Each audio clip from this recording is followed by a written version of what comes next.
And welcome to The Factor Uncensored. Good to see you, Mark.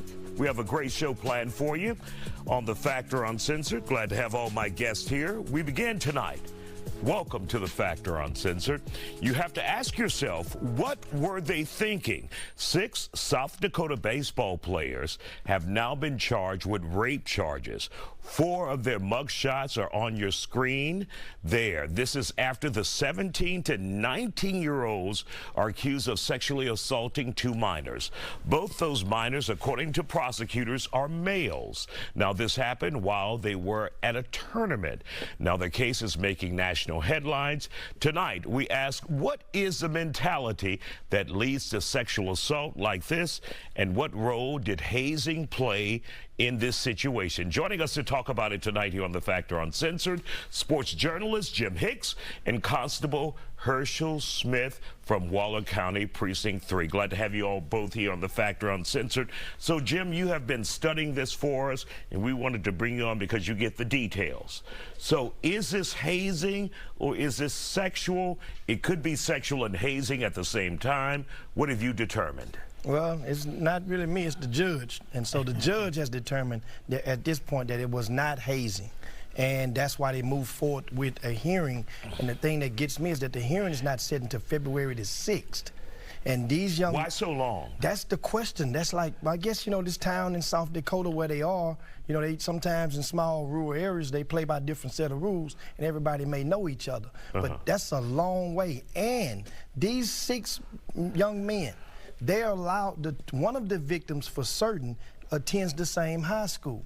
So the judge allowed these young men to go and attend high school with one of the victims, allegedly. Okay, and really quick, Jim, paint us a picture of what happened first. Well, they were on a baseball trip back in June, early June, and they were all on the same team. These were teammates. And during this trip, somehow, allegedly, these young boys got the horse playing around, and horse playing, so they say, led to them putting their hands and other things where they wasn't supposed to be.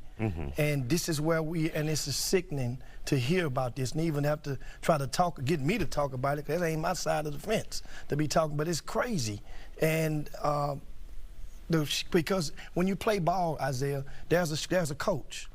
And no adult has been charged in this. You have chaperones, multiple chaperones. And so do you think adults should be charged in this? They should be reprimanded, or they should be brought, justice should be served whoever's in the way of it, by, you know, hey, that's what it is. So are you saying maybe the coaches and educators, whomever may have been there, they didn't do enough to prevent this? Yeah, when you go on a trip, a parent give this coach their babies to take. You're now a de facto parent, and so while you're on these coach that is, and so if you're not responsible enough, a lot of times coaches go out, they leave the kids in the hotels, and these are 18. 17, 18, and one of them is even 19 years old. So some of these kids, they think they're grown, in a sense. So I mean, accountability goes across the board in this issue.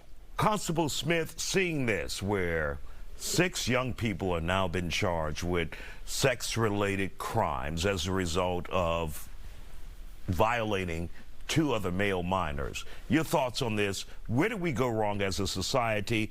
And what would push these individuals? They're all together on a team, but you're thinking as individuals, but you're all doing the same thing, and you know it's wrong.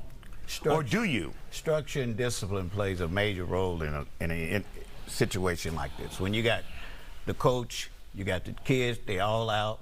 With structure and discipline, you ain't got no discipline with the kids. The kids pretty much doing their own thing, and all of a sudden they get caught up in a situation, and where there was no adults to help them be directed. You know, I work Child Protective Services. Child Protective Services got a lot of kids that they keep at hotels. And when they keep these kids at hotels, there's no structure, there's no discipline. They don't even make the kids go to school. So, you know, when you have that going on with parents, even when Child Protective Services hold people accountable yet, but they do all the stuff.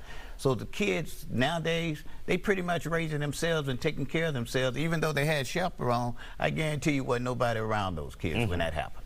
And now they're looking at charges that could follow them for the rest of their lives. Well, Isaiah, you know how that go. You know, you know, in our culture, you know, when kids get in trouble like this, you know, they don't get a bye. You know, they getting a bye right now. You know, it's been. And when you say a bye, for the viewer who may not understand that, what does that mean?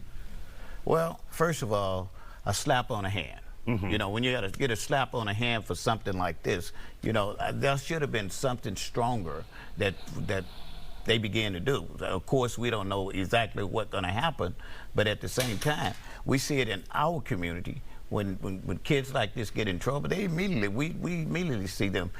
Some of them don't even get bond. You know, this kid here got an opportunity to go to school and get only have 30 feet away from the person that was a victim. You know, that don't happen in real life. You know. And Jim, are the victims saying anything? Have they come forward as of yet?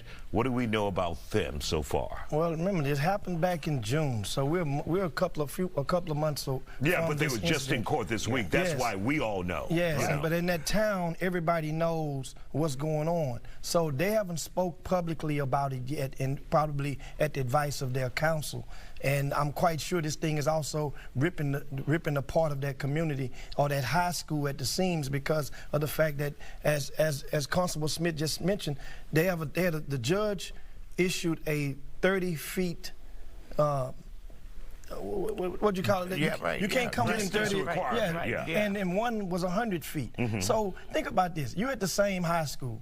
We're going to go to the gym. We're going to go to the cafeteria. We're bound to walk down the halls at some point. So that's going to be almost threatened to be violated every other day at school.